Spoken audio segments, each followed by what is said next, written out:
One of your most requested episodes. Same name, different game, Mortal Kombat 2.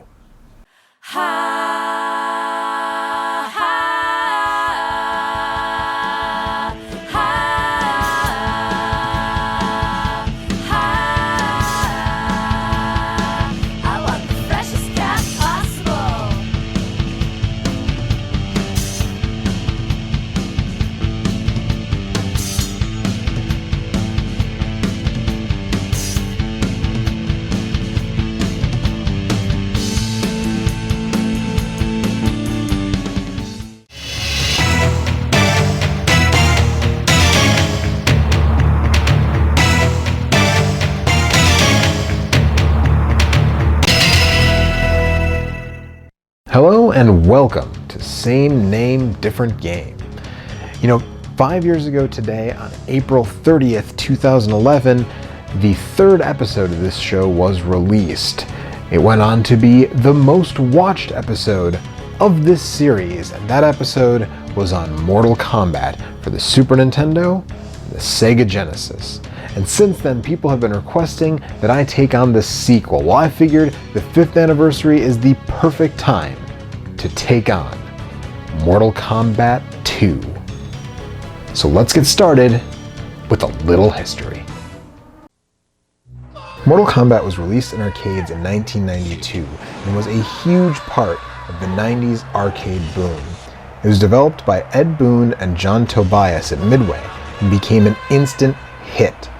Using digitized sprites of martial artists and brutal finishing moves, this game remains a pop culture touchstone to this day. The controversy and popularity made it one of the most anticipated home releases of all time, and on Mortal Monday, September 13th, 1993, Mortal Kombat came home. But we've already talked about all this 5 years ago. Senate hearings and all that stuff. Well, you know what they say, no publicity is bad publicity. So also in 1993, less than a year after the original came out, Mortal Kombat 2 hit arcades. The game was bigger, better, had more characters, more secrets, new bosses. In an era of incremental upgrades for Street Fighter 2, Midway made a statement with MK2. The game was a smash. It moved almost 25,000 cabinets in its lifetime, which may not sound like a lot, but remember that we're not talking about a single copy for one person or one household. We're talking about units costing thousands of dollars each to be put in public places. 25,000 of them. And that makes it one of the best-selling arcade games of all time. The Mortal Kombat train could not be stopped. The Mortal Kombat series continues to this day, sure. Last year's release of Mortal Kombat X did pretty well on current-gen consoles, but during the time of the first two games, it was everywhere. From the floor of the United States Senate, to the clothing rack, to the bookstore, the comic shop, the record shop, and by the time that Mortal Kombat 2 came out, there were even rumblings about it coming to the big screen. Mortal Kombat was a phenomenon. It was led by the first game hitting home consoles and the second cleaning up at the arcade, and naturally it was only a matter of time until the sequel made its way home as well. And sure enough, on September 9th, 1994, almost 1 year to the day after releasing the original MK on home consoles, Acclaim released home ports of Mortal Kombat 2 for the Super Nintendo, Sega Genesis, Game Boy, and Game Gear. According to the November 1994 issue of EGM2, it was the biggest video game launch in history, making over $50 million in its first week. Now, today, in the era of Call of Duty, that may not sound like much, but consider that the biggest box office opening weekend of 1994 was Interview with the Vampire, and it fell $14 million short of what Mortal Kombat did in its first week. Now, in the interest of keeping this episode manageable, we're not going to be talking about the portable versions. we'll be talking about the Super Nintendo and the Genesis, and we'll also be looking at the arcade version, represented here by a PlayStation 3 download, and, well, one other one, but we'll get there. So, now that we've dealt with all that history stuff, let's get to the game. Mortal Kombat 2 increases the number of playable characters from 7 to 12, almost doubling the roster. 5 original characters return from the first game, with Sonya and Kano sitting this one out. Reptile is upgraded from a hidden character to a playable one. Shang Tsung moves from being a boss to being a playable character as well. There are 5 brand new characters added, including a lot of series stalwarts like Jax and Kitana. The cast also adds 3 new hidden characters as bonus fights, taking the place of Reptile and upping the ante. Smoke is faced by pressing down and start when the Toasty guy appears on the portal stage. Jade is faced by winning the fight before Shang Tsung using only low kick. And Noob Saibot shows up when you win 50 versus matches in a row. Finally, 2 new boss characters show up. Kintaro seeks revenge for Goro's death, and Shao Kahn himself stands atop the tournament ladder. As far as finishing moves go, each character now has at least 2 fatalities, and in a reaction to the controversies brought on by the first game, a friendship finisher. Friendship. And a babality that turns the opponent into a crying infant. Also, in the first game, uppercutting your opponent into the pit wouldn't net you credit for a fatality, but in Mortal Kombat 2, each fighter does have a unique command for stage fatalities.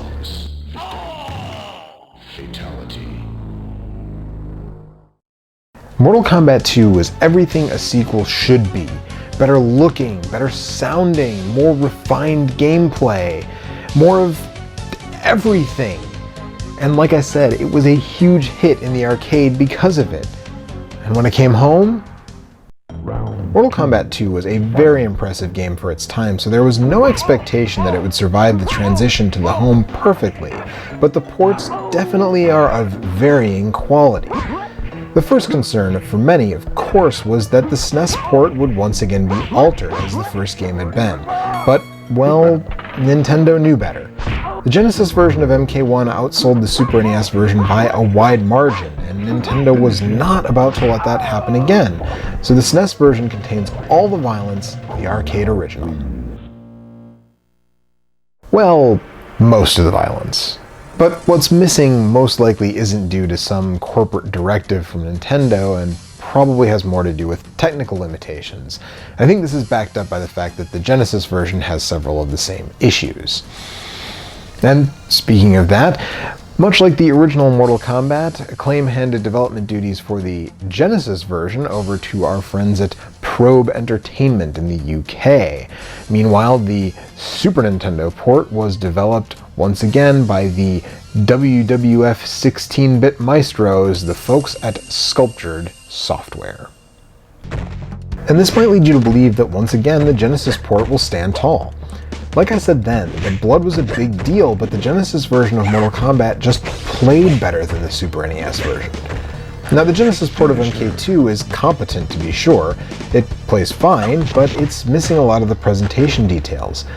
The arcade game had an attract mode screen that set out the story for the sequel and established that it was Liu Kang who had won the first tournament and saved the Earth from certain destruction. It also had small character bios with these nice character shots. The Genesis version of MK2 has literally none of this. And that might seem nitpicky, but really, all of the versions we'll be looking at have all of the characters, all of the bosses, all of the fatalities, all of the secret fighters. It's really a matter of presentation, sound, and graphics that make the difference. And what I find especially odd about all of this is that when it came to the first game, this was all the other way around. The Super NES version of Mortal Kombat used generic win poses for the attract mode screens and the endings, while the Probe-developed Genesis version used still frames from the arcade attract mode. Now, with Mortal Kombat 2, the Genesis removes the attract mode completely, and the endings feature your character just doing their win pose with a text crawl. The SNES version features full character profiles in the attract mode and the endings using the arcade images, but it cuts corners in the plot summary. just showing the opening text crawl over the living forest stage instead of using the actual images from the arcade game, but still, that's a step up from the Genesis version. When it comes to graphics, it's a walk for the SNES version. It looks a lot cleaner than the Genesis and closer to the arcade original. Probe's port is also missing an entire stage. In the arcade version, the secret characters are fought in Goro's lair, but the Genesis version has a palette swap of the portal instead. Music is a little better on the Genesis than the SNES this time, but the sound effects are much better on the SNES. Numerous speech samples are just missing from the Genesis port, and the ones that are there clearly have a much lower sample rate, making them sound really muddy. You will die. And there is one kind of cool, unique thing the Genesis version has that the other versions don't have. Activator support. No, I'm kidding. I mean, that's true, that is a thing, but not something that anyone would be interested in. Both versions have a bunch of cheat options to make yourself invincible, have infinite credits, fight the secret characters without having to do the steps, all that kind of stuff. Now, since both games have a variety of these, it's not really a point for one or the other, but the Genesis version is the only version of Mortal Kombat 2 to use these menus to contain a special finishing maneuver, the Frugality. By going through way too much trouble, Raiden can execute the Frugality, which turns his opponent into the late Probe Entertainment founder, Fergus McGovern. So hey, it is an exclusive piece of content, right? Although it's not exactly one that I think would sell this port. Let's take a closer look at the Super Nintendo version. First of all, the Super NES has an exclusive mode, Team Battle. A 2-player only mode, each player chooses 4 characters and you fight until each one is defeated in order. And like I said earlier, the sculptured software port just looks a lot better than the Genesis version. There's just no two ways about it. The larger available color palette, along with the greater number of available colors on screen, makes the Super NES version look miles ahead of the Genesis port. But it's still not quite arcade perfect. It also has more voice samples than the Genesis version, but it's missing several from the arcade. Overall, it's better than the Genesis, but it's not the arcade game, at least from an aesthetic perspective. The SNES just did not have the horsepower of a circa 1993 arcade cabinet. Is that your best?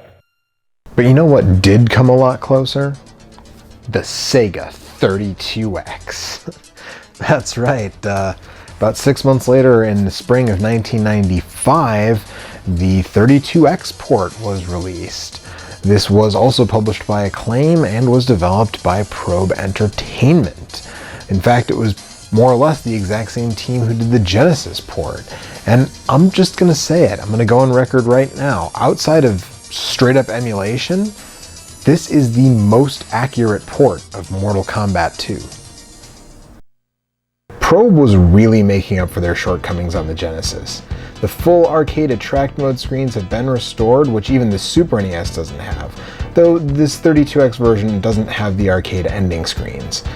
A couple of voice samples are still missing, but it's at least on par with the Super NES in that department. I didn't count the number of voice samples. The music is improved over the Genesis port, and Goro's lair is restored as a stage. But more important than all of that, it looks so much better. It's worlds better than the Genesis port, and it's even better looking than the Super NES port. Really, unless you're looking at them side by side, it's hard to distinguish the 32X from the arcade. This is all the more impressive when you consider that yes, there were PlayStation and Saturn ports.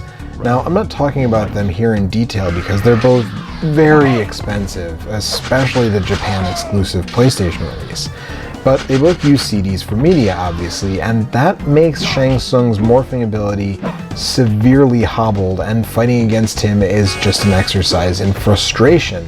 Using him is pointless, and the games don't look noticeably better than the 32X port. And since then, Mortal Kombat 2 has come out in a variety of other forms, almost all of them emulations. There's a PlayStation 2 version, there's a couple of PlayStation 3 versions, The one I used was the original release. It was a standalone. That one has since been delisted, but for just $10 you can get the Mortal Kombat Arcade Collection, which includes Mortal Kombat, Mortal Kombat 2, and Ultimate Mortal Kombat 3. It's $10 on PlayStation 3, Xbox 360, or the PC. So let's go ahead and take a look and a listen at all 4 of these versions, side by side.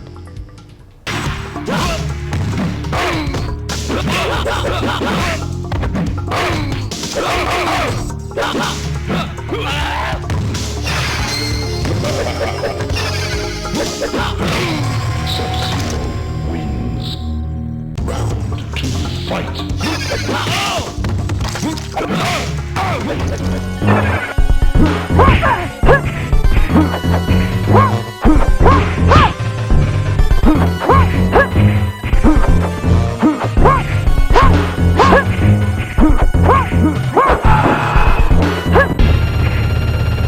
Kitana wins.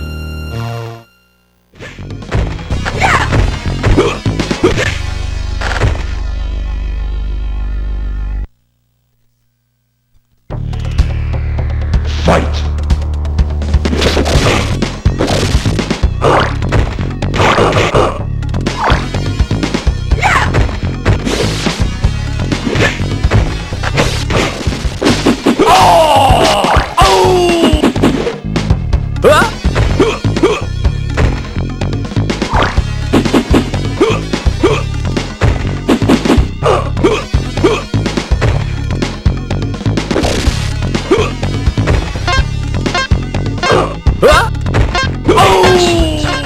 As you can see, the 32X version really stands out in the visuals department compared to the other ports, but the SNES isn't bad either. The Genesis, sadly, is bad. It's muddy, and honestly, it's kind of hard to look at. And that makes it time to give the edge. Now, there is one thing that I haven't talked about that I need to address quickly because it does tie into the edge, and that is the difficulty. Mortal Kombat 2 has a notorious difficulty curve. When it comes to the AI opponents, they basically cheat. They look at what you're putting in on the joystick and they counter your moves before you've even completed them. This happens in all of the versions, but one of them eases up a little bit. On the easiest difficulty, the Super Nintendo port is not completely ridiculously brutal. And that, coupled with the group battle mode, makes it enough to give this one the edge. Now, I did say that the 32X version was the most accurate port, and I stand by that, but accurate means including that brutal difficulty. Still, it's an enjoyable port, although it would require you to have a Sega 32X, which of course most people do not. But if you do have a Sega 32X, this is definitely one of the killer apps for it. Finally, the Genesis version. You had to know this was coming. I mean, I don't know what more I can say at this point. It feels like a phoned-in, hackneyed port, and unless you think the frugality is the sweetest thing you've ever seen, you can probably leave this one alone. I'm not really ranking the arcade version because it's kind of a different beast, but it is the most readily available version at this point. It's, again, $10 as part of a package of 3 games on modern systems. If you want to play online, it's the only way to go. Just be aware that, at least in the version that I have, and I don't know if this is the case in the Mortal Kombat Arcade Collection, but in the standalone MK2 for PS3, you could not adjust the difficulty at all. So if you're playing single player, get ready to be frustrated. But that's it.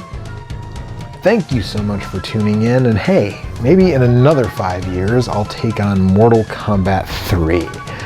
I hope that I'm still making episodes of this show then, and I hope you're still watching them. Let's start that journey together. Come back next month. We'll see you then.